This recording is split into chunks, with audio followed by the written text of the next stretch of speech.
There's Dennis. All righty. It is 7 o'clock, and we do have everyone here. Debbie, would you want to? Okay. All right, well, it is 7 o'clock. It is the time and place that has been properly noticed for a meeting of the Caldwell City Council. We are again conducting our meetings by Zoom during this unprecedented time. So in the City Hall, in the City Council chambers, there is Debbie Geyer, City Clerk, Rob McDonald, City Engineer, myself, Garrett Ancolas.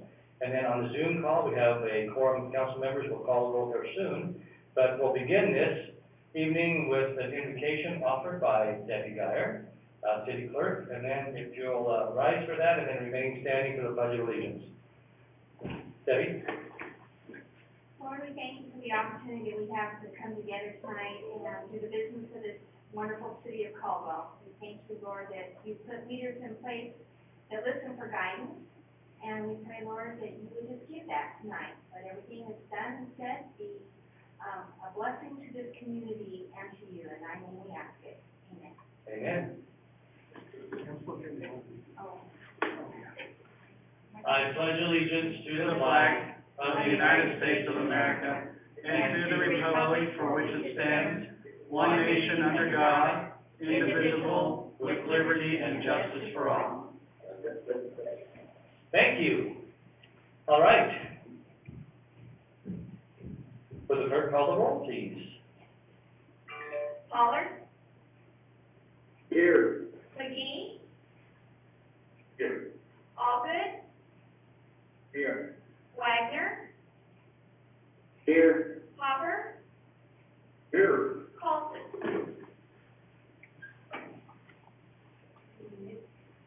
Colson?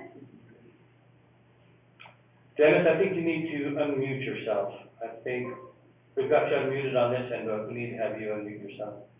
I am here. Okay, there we go. Thank you, sir. We do have a full council members attending by Zoom, and we are, again, glad that if there's anybody else joining us online tonight, we welcome you as well. There are no special presentations. Is there any items on the agenda that present a conflict of interest for council members? Okay, hearing none. Again, no one in the audience, so we will go past that. The first item of business then is the consent calendar. Mr. Mayor, Mr. Allgood. I move we accept the consent calendar as presented. Thank you. And the second was Mr. Hopper, I believe. Motion by Mr. Allgood. Would the clerk call the roll, please? Allgood? Yes. Wagner? Yes. Hopper? Yes. Colson? Yes. Pollard? Pollard? Yes. McGee? Yes. Thank you. The motion carries unanimously. All the items on the consent calendar have been approved. There is no items of old business this evening, so we'll move to new business. The first item is an action item. It's to consider bill number 18, ordinance number 3276 pertaining to provisions in Chapter 10, Article 02, Section 100213 of the Caldwell City Code dealing with fingerprint-based background checks submitted in connection with applications for temporary use, transit merchants, mobile unit, food units, and special events, with the request to waive the rules, pass it on its first reading by title only. Mr. Waterman?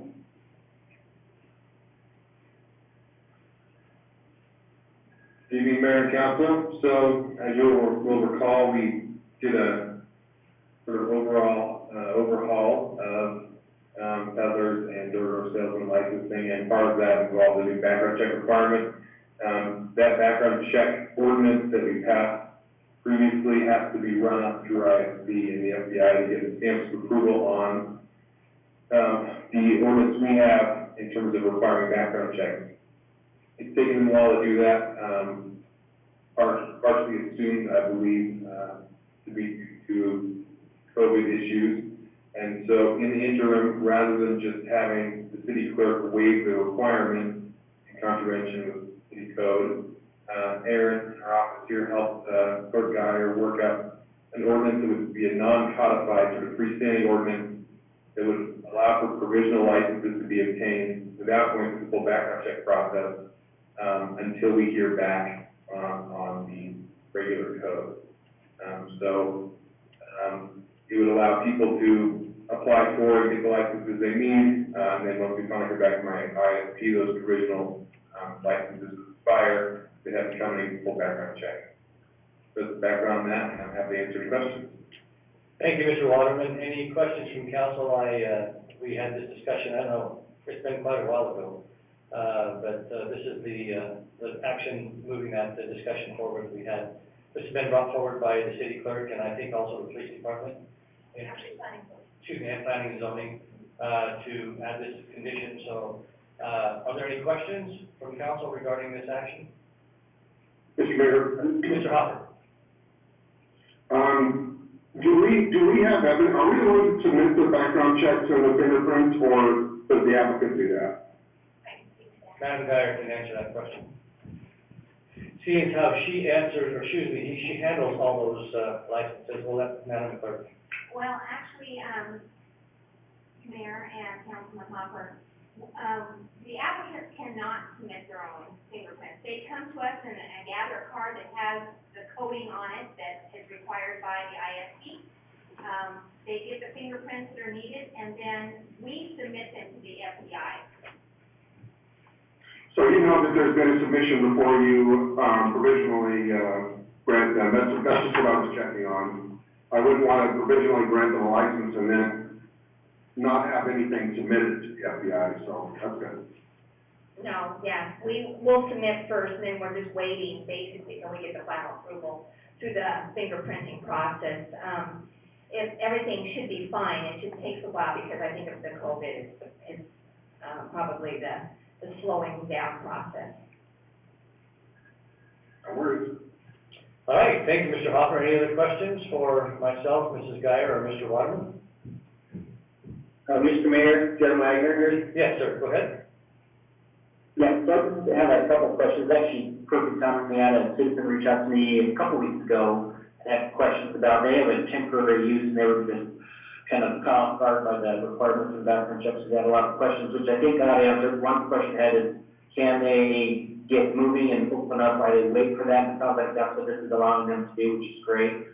But not a couple other questions that I don't know if Debbie or Mr. Waterman know the answers. But the cost for submitting for like a background check, where like the temporary use is only open for 6 months maximum, is that cost extraordinary? Where it can affect, you know, their profitability for that limited time? And what is the time frame for getting those submitted and back from the FBI or from the state police? And then again, that last question I think was answered. That it sounds like they can operate while they're waiting for those approvals. So, Councilman Wagner, I think I can address those, Mr. Mayor. There is approximately a $35 fee for the FBI routine background check. And then there's a $10 fee for the fingerprinting. So the fingerprinting, they usually do that through the DMV office. Of course, that's closed right now. But ISP is still fingerprinting, so we've been sending them there. And there isn't any provision for a discount. It's just a flat fee.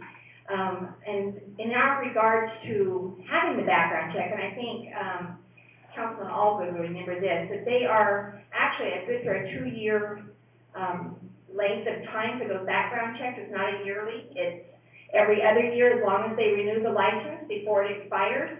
Then the chief of police can go ahead and review those, and then the city clerk reviews those as well for any type of change that possibly could have happened.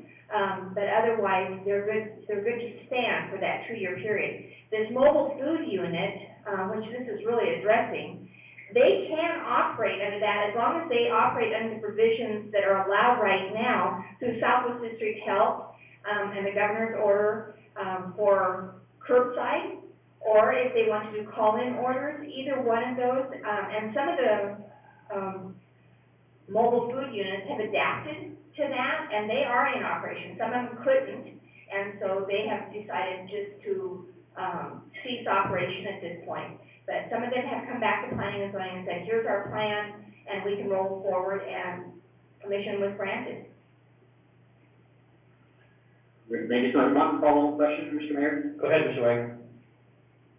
And if it's getting out to the week, let me know if we can answer it later, but, one question too, it was for the one person that reached out to me, they leaked out for like one of these snow cone shacks for these temporary uses. So with the background check, if I remember correctly, it's just like the owner or the applicant, right, that has to get it. Like, let's say they have 5 or 6 kids that work for them through the summer, each of those kids doesn't have to get it, it's just the owner of the applicant, is that correct? Well, children can't apply to an FBI anyway because there's no background check for them.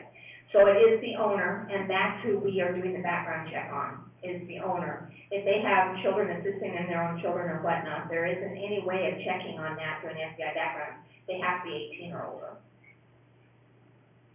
Awesome, thank you so much. All right, thank you. Any other questions from council? All right, I will, read this ordinance by its title only and ask for council's consideration. This is known as Bill number 18, ordinance number 3276.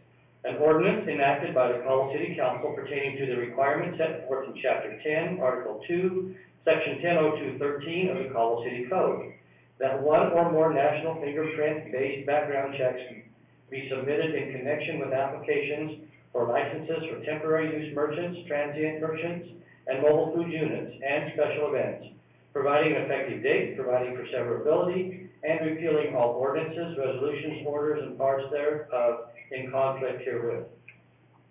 Mr. Mayor, Mr. Pollard. I move that we waive the three reading process and consider bill number 18, ordinance number 3276 on its first reading by title only. Thank you, Mr. Pollard. Is there a second? I second the motion. Is that second by Mr. McGee? Is that what that was? That's right. Okay, we have a motion by Mr. Pollard, second by Mr. McGee, to waive the three reading process for bill number 18, ordinance number 3276, considered on its first reading by title only. Will the clerk call the roll, please? Pollard, Yes. McGee, Yes. Allgood, Yes. Wagner, Yes. Hopper, Yes. Colson. Yes. Thank you very much. The rules have been suspended. You have the bill before you.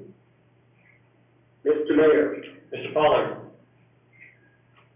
I will sponsor bill number 18, ordinance number 3276, move for its passage by title only and approve the summary for publication.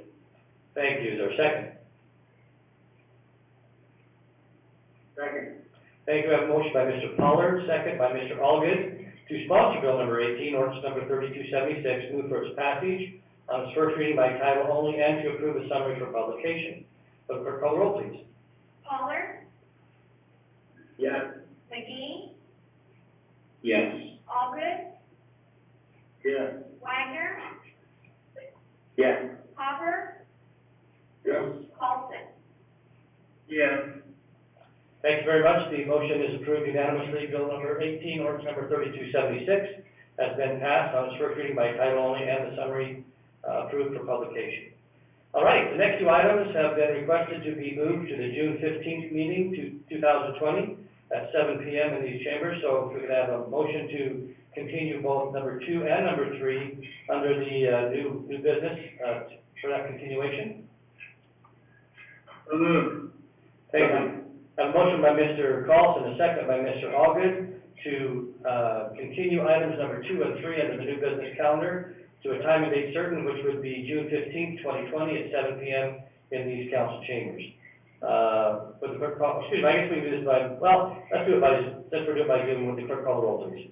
Colson, Yes. Pollard, Yes. McGee, Yes. Allgood, Yes. Wagner, Yes. Hopper.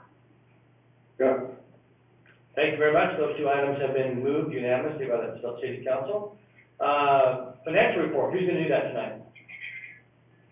I've got it, sir. Mr. Allgood.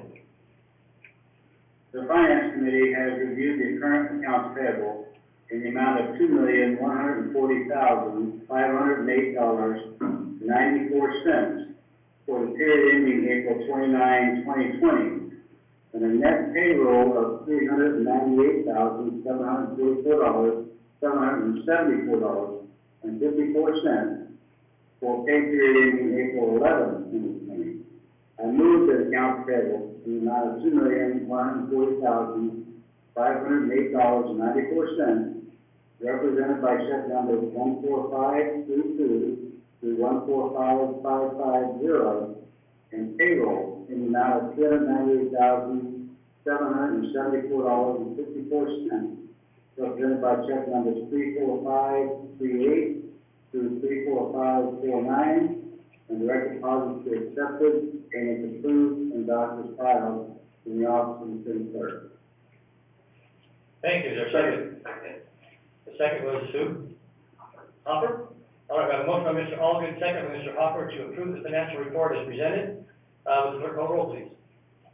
Allgood, Yes. Wagner, Yes. Hopper, Yes. Carlson, Yes. Pollard, Yes. McGee. Yes. Thank you very much. The financial report has been accepted unanimously. Council reports, Mr. Pollard. Other than hoping we can all start to meet together reasonably soon. I agree. And I'll have an update for you on that here in just a minute. So, anything else, Mr. Pollard? That's it. Thank you. Mr. Carlson? Nothing tonight. Mr. Hopper? No news is good news. All right. Mr. Wagner? Thank you, Mr. Mayor. I'm going to break the trend, and I'm going to say just a little bit. Today I was out traveling with my oldest son, Bryson, up Linden. We drove by Wolf Field and noticed some beautiful, huge lights on the ground that they're getting ready to put up, and we got excited. That came through in the Millennial a couple months ago for those that go up, and they're going to be awesome. And I know his first comment was, Dad, I can't wait to go to a night game. And that just shows, the economic impact that something like that can have. Because, before we wouldn't have thought too much about it. Now we can't wait to go to some of those night games when they have them. So they look great. I think that's a really cool thing to get up. And that's it. Thank you, Mr. Wagner. You're right. That will open up the usability of those fields to a whole new realm that we probably never imagined before. And I'd love to see the Napa Caldwell football game under the lights at Simplot Stadium and fill that football stadium up at night with high school football fans. But there's lots of opportunity there, and I think Wolffield and Simplot Stadium both being lighted will be a huge benefit to our community. So thank you, Mr. Wagner. Agreed completely. Mr. Allgood? I've been watching what's going on downtown, and it looks like we're coming back pretty steadily, so I feel like it won't be long. We'll be back to roaring down here like we used to be, and I can't wait for it. Thank you, Mr. Allgood. Mr. McGee? Nothing tonight, Mayor. Thank you. All right. Well, just to give you a real quick update. As you know, we've been sending out the updates from the governor's office, from the White House task force, from the Canyon County health officials group, and so we've hopefully been up to speed on those things. We are in the first phase of the governor's plan and guidance to reopen Idaho. That is an order, even though the stay-at-home order was not extended. The new guidance for reopening is an order by the governor, and we will follow those guidelines as we have in the past. We are putting together a plan. The city appointed officials will be working on that tomorrow in our appointed officials meeting, and as soon as we get that put together, we will run it by all of the council members to start reopening up the city. However, in regards to your comment, Mr. Pollard, meeting again, we will probably not plan on having another in-person meeting until June 1st, which falls into compliance with the governor's guidelines. By then we can be hitting the 50 people or larger groups, and so that is when we will shoot for that. We'll still try to do our best to have hand sanitizer and still space out folks inside the city chambers, council chambers here, but we will try going back to having public hearings and meeting in person at that time. Planning and zoning. Sorry, pardon? I just might, Oh. just just to confirming, the, budget vision meeting tomorrow is still gonna be done on Zoom, right? Correct. The budget hearing, there'll be, I think, 5 or 6 of us in person, and then everybody else will be attending by Zoom. That is at 6 o'clock tomorrow evening. That is correct. So again, we will not start, having meetings in person again until at least June 1st. Along with that, I'm guessing that, most, city buildings will stay closed until June 1st. However, the library is having, starting to put together a plan. I haven't read it yet. She just sent it to me this afternoon to, I think, open within the next couple of weeks, and get that service back available to many of our citizens out there. Well, I expect Debbie to send the food over to my house. It's a deal. We'll have, Debbie will deliver it personally. But it has to be curbside. She's just gonna drop it off on your curb, and you gotta come out and get it. But both of those things are taking place. We will be working actively on a, plan for the city buildings and city staff. The only thing that we really have done differently is we have started the, golf course. We have basically opened it up to normal play because it's less than groups of 10. Originally we had just one person per cart. We've opened that back up to 2 people per cart. Still, the clubhouse is only open for transactions, not for food. But you can do an order and pick up, swinging through 9 and on or some point in time. So they're starting to open up the golf course just a little bit there. However, the driving range and other areas where people can congregate have not been opened back up. We did remove the barriers from the playground equipment. Again, that was with consultation and advice from Dr. Zog from Southwest District Health to encourage kids to get out and get that vitamin D, and with the, the science has shown that ultraviolet does have an impact on the life expectancy of the virus on metal and plastic and other items, so she felt it was comfortable to do that. Outside of that, as you know, in stage 1, that is it. We are helping our businesses get in touch with Southwest District Health. We are pumping out information. The governor just did, as I sent out to you a couple days ago, announce a $300 million package through the CARES Act that the state of Idaho received for businesses to get some assistance as they reopen. I don't know all the details, but basically what I understand is that it's for businesses that did not receive the payroll protection, or those businesses who are not eligible can apply for up to $10,000 through the governor's program, and those details are being rolled out as we speak. So we're pumping that information out. Steve Jenkins, Steve Foltz, and other members of the economic development team are receiving those emails, and they're making sure that they get those out. At the suggestion of Councilmember McGee, we have put together a kickoff Caldwell committee using Steve Jenkins, Chelsea Wilson, and Hannah McGee to put together a group of business leaders, again, to help market, to make sure our businesses are getting the information on the process to open up so they can get their plans approved and submitted to Southwest District Health. But also funding opportunities through the CARES Act, through the governor's program, marketing how our businesses are safe to come back and rejoin the world, so to speak, that they are taking the steps to make sure that their patrons are protected. And again, I'd like to thank Mr. McGee for that suggestion, and they are actively working on that. John, is there anything you'd like to add to that?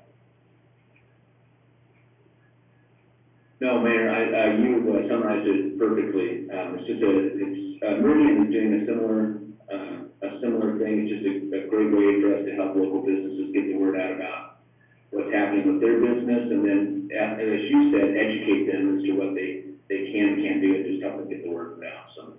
Thank you. That meeting of that committee, I believe, is 2 o'clock tomorrow afternoon by Zoom, and then they will come forward with a plan within the next couple of days. We hope to have that announced and ready to go by the end of the week. So, anyway, appreciate John's suggestion and all those who have been willing to serve on that committee.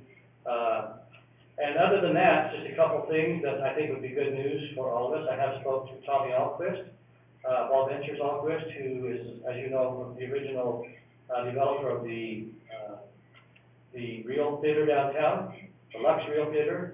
He has told me that they will be opening at the appropriate time, which I believe is mid-June, according to the governor's plan. He's also working with the owners and the partners in that to make sure they get the funds received that are available to them through the CARES Act. Debbie has received, and we are acting upon, the ability for, businesses downtown to use the sidewalks to conduct business. For example, the Grit, I believe, is who contacted Debbie. Because of the requirements of restaurants to only be able to use, so many tables inside their business to meet the social distancing requirements, in order for them to have enough tables to be profitable, they need to have more than what is available through the inside of the building. So they are going to be using the sidewalk, for some seating, along with any other, restaurant that would request that. Certainly, if businesses need to use the sidewalks to meet the requirements set forth in the governor's guidance, we will accommodate that. So both Mr. Mapp and Debbie are working on that to make sure the businesses know that they, as long as they submit a plan, to make sure that we still meet the ADA requirements and any fire safeties or police requirements, that those things are going to be allowed to be used. So we're doing everything we can as a city to help our businesses open up, to get the word out, and we'll be, making sure that that message gets out through the marketing efforts of that committee. That's kind of all I have for tonight. It's been extremely busy, as you know. I apologize for inundating you with the, all those emails. There will be a test. We're gonna send out a written test to all the council members to see if you've been reading all those, right? Oh, yeah. I can tell you that I have not read every word of every one of them, but I've been trying to keep up, and so I know what's going on with those things. But our staff, I can assure you, council members, that our staff is doing an amazing job.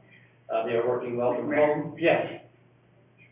I just broke the lead on my pencil, so I won't be able to take that test. But, I was wondering, I've had 2 or 3 people, ask me, because it's been publicized that Boise will not open their swimming pools. Do we have a similar plan, or have you, has anyone had that addressed yet? Again, we will be confirming that tomorrow morning in our appointed officials meeting, but as of this moment, we are planning on opening the pool on June 13th. Okay, thank you, sir. You bet. And again, we will provide you with all this information. If you have concerns, we would obviously love to hear from you. We don't want to do anything that would be in conflict with your wishes as the council. But we haven't put the final plan together yet. Our idea, of course, would be that we bring it to you in concept form prior to the May 16th or May 18th city council meeting, and then we would just put it on for discussion and your approval at that time to make sure we follow, that we're all in sync with the plans to reopen the city as under the guidelines that we will put forward. And again, what we're going to do is make sure that we are working with Nikki Zog, Southwest District Health, along with following the governor's plan. Okay? All right, I think, any other questions for me on any of those updates? Mr. Mayor, Mr. Pollard? I, had inquiries from, various restaurants in Caldwell. In phase 2, the restaurants are supposed to be open, but it says bars could not be open. Correct. So I had a conversation with the governor's office last week, and I inquired, I said, what about restaurants that have bars inside of them, not freestanding bars, but restaurants that have bars inside of them? And the person in the governor's office said, you mean like Martinez, because we're in Boise? And I said, exactly. He said, as long as they are not sitting at the bar countertop and they're having dinner in the restaurant, the restaurant bar can be open and serve drinks. Yes, that's my understanding as well, that if the restaurant is the primary business, and many restaurants, as we know, also do serve alcohol, that they will be able to do that on a, like you say, order and have it served to the table, as long as they can walk up to the bar and take it back to the table, but they cannot sit at the bar and consume. Thank you, Mr. Pollard, for bringing that. But those businesses who are just bar only, who their primary business is just the alcohol piece of it, are not allowed to open until June, I believe June 12th, if I'm not mistaken. So. Freestanding bars and not open. Yeah. And thank you, Mr. Pollard. Any other questions or comments from council regarding the reopening of Caldwell and or the reopening of Idaho? And again, I hope that I have conveyed everything accurately. There's a lot bouncing around inside the memory banks of this old computer. And so if I have misstated anything, I apologize, but I believe that I've stated those things correctly. But the actual guidance is in one of those emails that I have mentioned that I sent to you, so you might want to refer to that just to make sure. And but I believe everything I've answered is accurate tonight. And I apologize if for some reason it wasn't, but I believe it is. All right, is there any other business before this body? If not, is there a motion to adjourn? So moved. Thank you, motion by Mr. Allgood. Second? Second. Second by Mr. McGee. All in favor, please say aye. Aye. All right, I believe it was unanimous. Stay safe and healthy, and look forward to working with you as we begin the process of kicking off Caldwell. All right, thanks very much. Take care and be safe. You bet. Good night. Good night. Yes, tomorrow night, 5 o'clock. 6 o'clock. 6 o'clock.